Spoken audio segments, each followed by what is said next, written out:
कर सकती है, तो दूर नहीं जाना। ये जो शिव पुराण है हमारे पास में, गीता प्रेस गोरखपुर की, उसका दर्शन मैं आपको करा देता हूँ। ये शिव पुराण गीता प्रेस गोरखपुर की है, तुम भी बाजार से लेकर आना। इसका 73 नंबर का पेज निकाल कर पढ़ना विद्येश्वर संहिता में से। उसमें लिखा हुआ है, जो नारी शंकर भगवान का स्नान कराती है, श्रृंगार करती है, पूजन करती है, वो संसार सागर से मुक्त होकर मां पार्वती की परम सखी बनकर विराजमान होती है। यह विद्येश्वर संहिता कह रहे।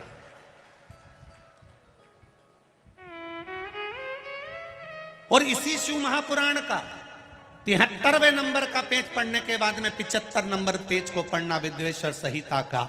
उसमें लिखा है, जो शंकर भगवान को जल चढ़ाकर उस जल का आचमन करता है, वो 3 ताप से दूर हो जाता है। ये मेरा निवेदन है आस्था चैनल वालों से। पन्ना मैं निकाल रहा हूं और उसको मैं लाइन से, अक्षरों पर लाइन दिखा रहा हूं। मेरा निवेदन है, आप भी बताना कि शंकर जी पर जल चढ़ाकर पीने का कितना लाभ है। प्रश्न नंबर 75।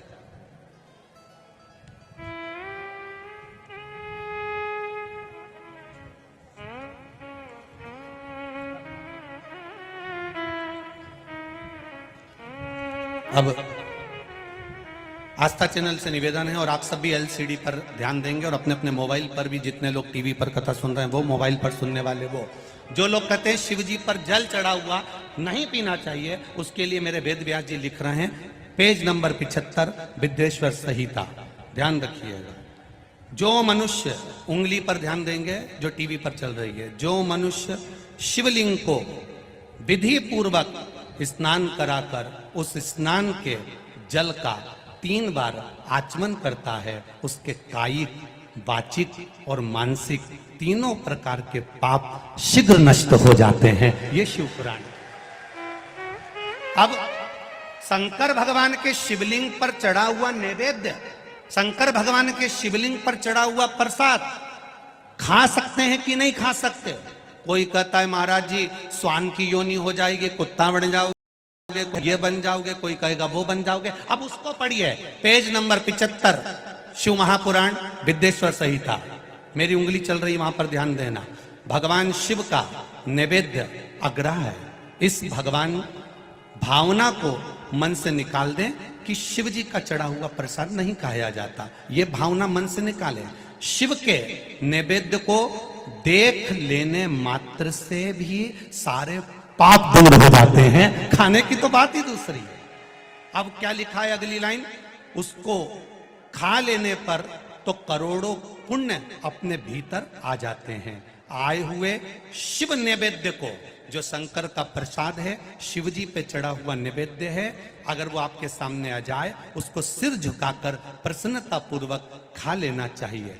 जो शंकर के चढ़े हुए नैवेद्य को ये कह देता है कि थोड़ी देर से खाऊंगा, वो पाप में लिप्त होता चले जाता है। यहां तक उसका वर्णन किया, वो मनुष्य पाप में बंध जाता है। इसलिए शंकर को चढ़ा हुआ नैवेद्य, भगवान का बस केवल नैवेद्य का दर्शन ही हो जाए तो जीव कोटि कोटि पुण्य प्राप्त कर लेता है। वो शिव तत्व है, ये शिव महापुराण है। अब आज के जमाने में नए नए पंथ बन गए, नए नए पंथ चल गए, तो उन्होंने अपने को उठाने के लिए शंकर जी की निंदा कर दी। शिव जी के मंदिर मत जाना, शंकर का प्रसाद मत लेना, शिव जी को देखना मत, शंकर के द्वार मत जाना।